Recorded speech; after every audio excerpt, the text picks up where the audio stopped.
বিএনপির vice chairman Shamsuzzaman দুদুকে দলটির সব পদ থেকে বহিষ্কার করা হয়েছে। বিএনপি এক সংবাদ বিজ্ঞপ্তিতে জানায়, দলীয় শৃঙ্খলা পরিপন্থী কাজে জড়িয়ে থাকার সুনির্দিষ্ট অভিযোগের ভিত্তিতে দলের নেতৃত্ব তাকে বহিষ্কারের এই সিদ্ধান্ত নিয়েছে। সংবাদ বিজ্ঞপ্তিতে উল্লেখ করা হয়েছে, বিএনপির ভাইস চেয়ারম্যান এবং প্রাথমিক সদস্য পদসহ সব পর্যায়ে পদ থেকে তাকে বহিষ্কার করা হয়। দেশে বহু মানুষ আছে, বিভিন্ন জনের বুদ্ধিজীবী সহ বিভিন্ন জ্ঞানী ব্যক্তিবর্গ আছে, বিভিন্ন শ্রেণী পেশার মানুষ আছেন, বিভিন্ন জন মানুষের বিভিন্ন মতামত আছে। আমরা সেই মতামতগুলো আলোচনা করব, সকলের মতামত উপস্থাপন করবে, কিন্তু দিন শেষে যেই মতামতের পক্ষে সবচাইতে বেশি সমর্থন থাকবে সেই মতামতের ভিত্তিতেই আমরা দেশকে গড়ে তুলব, দেশকে সামনের দিকে এগিয়ে নিয়ে যাব। আমাদের বিভিন্ন দলের মধ্যে হোক, বিভিন্ন মানুষের মধ্যেই হোক, মত পার্থক্য থাকতে পারে, কিন্তু আমাদেরকে খেয়াল রাখতে হবে যাতে সেই মত পার্থক্য এমন কোন পর্যায়ে না পৌঁছায় যেখানে দেশ ক্ষতিগ্রস্ত হবে, দেশের মানুষ ক্ষতিগ্রস্ত। দেশ ও দেশের মানুষ ক্ষতিগ্রস্ত হলে তখন দলও ক্ষতিগ্রস্ত হবে এবং দল বিতর্কিতও হবে। সুতরাং যেই ব্যক্তির কারণে দেশ ও দলের ক্ষতি হবে বা দল বিতর্কিত হবে, সেই ব্যক্তির বিরুদ্ধে পদক্ষেপ নেওয়া বা সেই ব্যক্তিকেই দল থেকে বহিষ্কার করে দেওয়া, এটা একজন নীতিবান এবং আদর্শবান একজন রাজনীতিবিদের পরিচয়। আর সেই পরিচয় দিয়েছেন বিএনপির চেয়ারম্যান দেশনায়ক তারেক রহমান সাহেব। কারণ আপনারা কয়েকদিন ধরে দেখছেন যে বিএনপি নেতা শামসুজ্জামান দুদু সে মিজানুর রহমান আজহারী সাহেবের এক বক্তব্যকে টেনে এনে বিএনপির উপর ফেলে নিজেও সে বিতর্কিত হচ্ছে এবং সে দলকেও বিএনপিকেও ব্যাপকভাবে বিতর্কিত করছে ও দলের ক্ষতি করছে। যে কারণেই বিএনপির চেয়ারম্যান দেশনায়ক তারেক রহমান সাহেব এই বিষয় নিয়ে কড়া বার্তা দিয়েছেন এবং বিএনপি নেতা শামসুজ্জামান দুদুর বিরুদ্ধে কড়া পদক্ষেপ নিয়েছেন। দর্শক, এ বিষয়ের কিছু অংশ ভিডিও শুরুতে শিরোনামে আপনারা দেখে এসেছেন, বিস্তারিত দেখবেন পুরো ভিডিও জুড়ে। বিষয়গুলো দেখার পূর্বে আপনাদের একটা অনুরোধ করব, যারা আমাদের চ্যানেলে নতুন আসছেন চ্যানেলটি সাবস্ক্রাইব করে অল ক্লিক করে বেল আইকনটি চালু করে দিবেন, তাহলে নিত্য নতুন পরিবেশন করা আলোচিত সংবাদগুলো অটোমেটিকভাবে আপনারা পেয়ে যাবেন। দর্শক, চলুন আমরা দেখব যে এই বিষয় নিয়ে তারেক রহমান সাহেব তিনি নতুন কি কড়া বার্তা দিয়েছে এবং শামসুজ্জামান দুদুর বিরুদ্ধে যে কড়া পদক্ষেপ নিয়েছেন সেটা আমরা দেখার পূর্বে প্রথমে একটু আমরা দেখে আসি যে এই বিষয় নিয়ে শামসুজ্জামান দুদু সহ বিএনপির আরও যে সমস্ত নেতারা দলকে ক্ষতিগ্রস্ত করছে এবং নিজেরাও বিতর্কিত হচ্ছে, তাদেরকে নিয়ে সমুচিত জবাব দিয়েছেন এবং যুক্তিপূর্ণ যুক্তিসঙ্গত কিছু কথা বলেছেন ডক্টর ফয়জুল হক। সেটা আমরা কিছু অংশ দেখে এরপর ওই বিষয়টা দেখব। ধৈর্য ধরে একটা লাইক দিয়ে ভিডিওটি দেখতে থাকুন এবং আপনার মতামত কমেন্টে লিখতে থাকুন। দল খাইছে আর এক দল খাওয়ার জন্য রেডি আছে, এরকম একটি মন্তব্য করেছেন বাংলাদেশের তরুণ প্রজন্মের আইডল, বর্তমান প্রজন্মের সবচাইতে জনপ্রিয় ইসলামিক স্কলার, বাংলাদেশের গণমানুষের হৃদয়ের স্পন্দন শায়েখ ডক্টর মিজানুর রহমান আজহারী। তিনি তার এই বক্তব্যে কোনো দলকে, কোনো ব্যক্তিকে, কোনো গোষ্ঠীকে, কোনো ব্যক্তির নাম উচ্চারণ করে বক্তব্য দেয়নি। তবু বাংলাদেশ জাতীয়তাবাদী দলের মায়ের চাইতে মাসির দরদ বেশি এরকম কিছু নেতাকর্মী কিংবা অনলাইন অ্যাক্টিভিস্ট, তারা এটাকে নিজ দলের কাঁধেই টেনে নিয়ে বিএনপির সাথে, আজহারী সাহেবের সাথে বিতর্ক জড়িয়ে দেওয়ার চেষ্টা করছে। শুধু তাই নয়, বাংলাদেশের সাম্প্রতিক সময়ে আমার কাছে মনে হচ্ছে অতিরঞ্জিত কিছু মানুষ যারা আলেম সমাজ থেকে, ইসলামিক স্কলারদের কাছ থেকে, তথা বাংলাদেশের যারা সত্যিকার গত 16 বছর পর্যন্ত হাসিনার শাসনামলের জুলুমের শিকার ছিলেন, নির্যাতনের শিকার ছিলেন, সেই সকল আলেমদের কাছ থেকে বিএনপিকে সুকৌশলে দূরে রাখার চেষ্টা করছেন। এবং যারা এটা করছেন তারা নিশ্চিত শাহবাগী কিংবা শাহবাগীদের খুব কাছের মানুষ, না হয় পার্শ্ববর্তী দেশ ভারতের স্পষ্ট দালাল। আপনারা জানেন যে বাংলাদেশ জাতীয়তাবাদী দল বাংলাদেশের সবচাইতে জনপ্রিয় সর্ববৃহৎ একটি দল। যত বড় মাথা তত বড় ব্যথা থাকবে, যত বড় দল হবে তত বড় দোষ থাকবে, তাকে নিয়ে আলোচনা হবে, সমালোচনা হবে। কিন্তু প্রত্যেকটি আলোচনা এবং সমালোচনা যদি রিয়্যাক্ট আকারে আবার সেটার উত্তর দেওয়া হয়, প্রতি উত্তর দেওয়া হয়, সেটা নিতান্তই অযোগ্য মানুষরাই এই কাজটি করে। যোগ্য মানুষরা কখনোই কোনো ধরনের ছোটোখাটো মন্তব্যের জন্য কিংবা আমার সমালোচনার জন্য উঠে পড়ে লাগবে না। এবং উঠে পড়ে লাগছেন কার সাথে? যাদের জনপ্রিয়তা বাংলাদেশের সর্বশীর্ষে, যারা বাংলাদেশের সবচাইতে জনপ্রিয় ব্যক্তিত্বই শুধু নয়, বাংলাদেশের মানুষের কাছে, বাংলাদেশের ভাষাভাষী যত দেশ বিদেশে মানুষ রয়েছেন তাদের হৃদয় নিংড়ানো ভালোবাসা পাওয়া ব্যক্তিত্ব, যেমন শায়েখ ডক্টর মিজানুর রহমান আজহারী। আমি তাকে কাছ থেকে দেখেছি।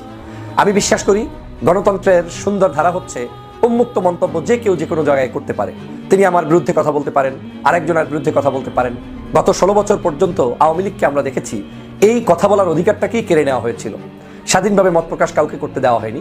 মতের একটু ভিন্ন হলেই তাকে দালাল, তাকে জামাত শিবির, তাকে হেফাজত, তাকে চরমনাই, তাকে বিভিন্ন নামে বেনামে ডেকে ট্যাগ লাগিয়ে তাদেরকে জুলুম, নির্যাতন, অত্যাচার এবং কি দেশান্তরিত পর্যন্ত আওয়ামী লীগের আমলে করেছিল। আজকের কেন, কি কারণে হঠাৎ করে আলেম সমাজের সাথে বিএনপিকে দূরত্ব তৈরির জন্য চেষ্টা চালানো হবে? এখন অনেকেই বলবেন, আলেম সমাজ বলতে কাকে মনে করেন? আপনি যদি আলেম সমাজ বলতে শায়েখ আহমদুল্লাহকে আপনার কাছে আলেম না মনে হয়, আজহারি সাহেবকে আলেম না মনে হয়, সাইফুল্লাহ সাহেবকে আলেম না মনে হয়, আপনার এই বর্তমান প্রজন্মের যারা এরকম বড় বড় ইসলামিক স্কলার রয়েছেন, যারা কাজ করছেন, কাজী ইব্রাহিম সাহেবকে যদি আলেম না মনে হয়, পীর মাশায়েখ অনেক ইসলামিক দলের নেতৃবৃন্দ আছেন তাদেরকে আলেম না মনে হয়, চরমনার পীর সাহেবকে আলেম না মনে হয়, হ্যাঁ হেফাজতে ইসলামের মামুনুর সাহেবকে আলেম না মনে হয়, তাহলে এদেশের আলেম বলতে আপনি কাকে মনে করেন? আওয়ামী লীগ এরকমই বাংলাদেশের হক্কানি আলেমদেরকে সম্পূর্ণ ভিন্ন জায়গায় রেখে তারপরে তার সৃষ্টিকৃত কিছু ঢোলবাদ্যওয়ালা, তবলা বাজানো, কিছু নৃত্য করা মঞ্চের উপরে দুই একজন আলেম সৃষ্টি করে বাংলাদেশের যুব সমাজকে কলঙ্কিত করতে চেয়েছিল, যদিও তাদের এখন আর কোনো স্থান এই বাংলাদেশে নেই। কিন্তু বাস্তবিক অর্থ হচ্ছে এদেশের আলেম সমাজ সবসময় সত্য এবং ন্যায়ের পক্ষে চলেছে, ন্যায়সঙ্গত কথা বলেছে। সেই কথাটি অনেক সময় আমার গায়ে পড়তে পারে, আপনার গায়ে পড়তে পারে, যদি আপনি সেটার জন্য অপরাধী হয়ে থাকেন। কিন্তু বিচলিত হওয়ার এই কোনো কারণ নেই যে আলেম সমাজ আপনার বিরোধিতা করছে, বক্তব্যের বিরোধিতা করছে, তার মানে আমাকেও কাউন্টার দিয়ে তার বিরোধিতা করতে হবে, এরকম হওয়ার কোনো সুযোগ কিন্তু নেই প্রিয় বন্ধুরা আমার। তাহলে তারা কারা এই কাজটি করছে? আজকের বাংলাদেশে যেই ট্যাগিং এর রাজনীতি আওয়ামী লীগ চালু করেছিল, সেই ট্যাগিং এর রাজনীতি আপনি করছেন কিনা এবং আপনি করে দলটাকে বিপদের মধ্যে ফেলছেন কিনা, সেটা আজকের জাতির কাছে আপনাকে জবাব দিতে হবে। আপনি বাংলাদেশের শেখ হাসিনার পতনের আগের ইতিহাসটা জানেন। রাজাকার শব্দ উচ্চারণ করার কারণে শেখ হাসিনার ক্ষমতায় টিকতে পারে নাই। এই যুব সমাজের কাছ থেকে তাফসির মাহফিল কেড়ে নেওয়া হয়েছিল, 144 ধারা জারি করা হয়েছিল, সাইদি সাহেবকে ফাঁসির কাস্টে ঝুলানোর জন্য রায় দিয়েছিল, তারপরে তার জেলের মধ্যে ইনজেকশন পুশ করে হত্যা করা হয়েছে। আলেম সমাজকে কতই কষ্ট দিয়েছে, কিন্তু প্রতি উত্তরে শেখ হাসিনা কি পেয়েছে? শেখ হাসিনা পেয়েছে জিরো। শেখ হাসিনাকে বিতাড়িত হতে হয়েছে, পালিয়ে যেতে হয়েছে, কিন্তু আলেম সমাজ মৃত্যুবরণ করলেও তাদের কবর বাংলাদেশেই আছে, না হয় তাদের পরবর্তী প্রজন্ম বাংলাদেশেই তাফসির মাহফিল কিংবা বড় বড় অনুষ্ঠান করছে। আমি এই দলটাকে অত্যন্ত ভালোবাসি। বাংলাদেশ জাতীয়তাবাদী দলের জন্য গত 16 বছর কথা বলেছি। দীর্ঘ 16 বছরের মধ্যে জুলুম, নির্যাতন, অত্যাচারের শিকার দেশ নেত্রী বেগম খালেদা জিয়ার কথা বলেছি, তারুণ্যের অহংকার জনাব তারেক রহমান সাহেবের কথা বলেছি, এবং আমি বিশ্বাস করি আগামীর বাংলাদেশ গঠন করতে এই দল এবং এই দলের এই দুইজন নেতার বিকল্প নেই, তাদেরকে রাখতেই হবে। কিন্তু আমি এই দলকে চাই ক্লিন ইমেজে, তারা তাদের কথা বলেই যাবে, শুধু তারা প্রতি উত্তরে রাজনৈতিক দলগুলোর মতো করে আচরণ করে, যেটা একজন সাধারণ কোনো আলেমের সাথে টক্কর বাজানোর জন্য মাঠে ময়দানে নামবে, সেটা এই দলের জন্য ভয়াবহ পরিস্থিতি এনে দিবে, তাতে কোনো সন্দেহ নাই। আপনি রাজনৈতিক মন্তব্য করতে গিয়ে আওয়ামী লীগের বিরোধিতা করেন, কোনো সমস্যা নাই। রাজনৈতিক মন্তব্য করতে গিয়ে কোনো একটি রাজনৈতিক দলের মতের বিরুদ্ধে আপনি মন্তব্য করেন। ভাই বোনেরা, আজ স্বৈরাচার পালিয়ে গিয়েছে। বাংলাদেশের মানুষ এখন স্বৈরাচার মুক্ত। এখন সামনে আমাদের আরেকটি বড় যুদ্ধ। কি সেই যুদ্ধ? যেই সংগ্রাম, যেই আন্দোলন বিগত 16 বছর যাবত এই দেশের মানুষ, বিশেষ করে রাজনৈতিক দলগুলোর নেতাকর্মীরা করেছিল মানুষের সহযোগিতা নিয়ে, মানুষের সমর্থন নিয়ে, সেই অধিকারকে প্রতিষ্ঠিত করার জন্য সেই অধিকারগুলোকে পর্যায়ক্রমিকভাবে এখন প্রতিষ্ঠিত করতে হবে। যারা শহীদ হয়েছে, যারা নিজের জীবন দিয়েছে, তাদের লক্ষ্য কি ছিল? প্রথম লক্ষ্যই তাদের ছিল মানুষের রাজনৈতিক অধিকারকে প্রতিষ্ঠিত করা, মানুষের বাক স্বাধীনতাকে প্রতিষ্ঠিত করা। কারণ মানুষের কথা বলবে, সেই কথাগুলো যাতে ঠিকভাবে বলতে পারে এবং সেই কথাগুলো যাতে যেখানে পৌঁছানো উচিত সেই পর্যন্ত পৌঁছাতে পারে।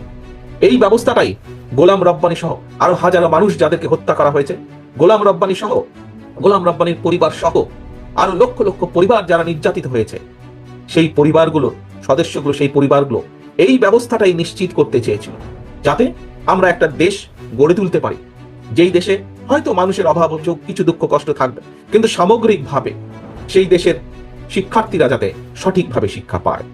সামগ্রিকভাবে একটি দেশ গড়ে তোলা, যেই দেশের কৃষকরা, হয়তো সব সমস্যার সমাধান করা যাবে না, তারপরেও কৃষকরা যাতে সময় মতন বীজ সার পায়, একটি স্বাভাবিক মূল্যের মধ্যে যাতে বীজ সার পায়, যাতে কৃষকরা তাদের পণ্য দ্রব্য একটি স্বাভাবিক মূল্যে বিক্রয় করতে পারে। মানুষ যাতে তার স্বাস্থ্য সেবা স্বাভাবিকভাবে কম বেশি স্বাস্থ্য সেবা পেতে পারে। মানুষ রাস্তাঘাটে চলাচল করার সময় যাতে একটি স্বাভাবিক নিরাপত্তা থাকে সমগ্র দেশে, প্রতিটি গ্রামে অঞ্চলে জায়গায়। এইরকম একটি বাংলাদেশ আমরা গড়ে তুলতে চাই প্রিয় ভাই বোনেরা। গোলাম রাব্বানীরা তাই চেয়েছিল, সেই কথাগুলোই বলতে চেয়েছিল, কিন্তু সেদিনকার সেই স্বৈরাচার গোলাম রাব্বানীদের কথা বলতে দেয়নি। গোলাম রাব্বানীদের কথা শুনতে চাই। বিএনপির চেয়ারম্যান তারেক রহমান সাহেব তিনি অত্যন্ত যুক্তিসঙ্গত কথা বলেছেন যে বাংলাদেশের সকল স্তরের মানুষ তাদের যেই বাক স্বাধীনতা সেটা তারা প্রকাশ করবে। বাংলাদেশের ইসলামিক স্কলার হোক, বিভিন্ন রাজনৈতিক দলের নেতারা হোক, সকলে তাদের মতামত ব্যক্ত করবে। তো যাদের মতামত দেখা যাবে যে অধিকাংশেও ক্ষেত্রে মিলে যাবে, তো তাদের মতামতকেই গ্রহণ করা হবে এবং তাদের মতামত গ্রহণ করেই বাংলাদেশের ভবিষ্যৎ বিনির্মাণ করা হবে।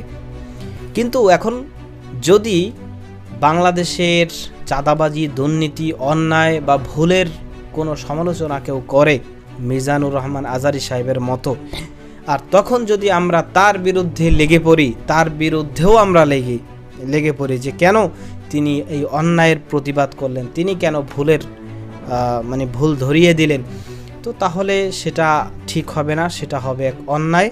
এটাই আমি মনে করছি। আপনিও কি মনে করছেন সেটা কমেন্ট সেকশনে জানাতে পারেন।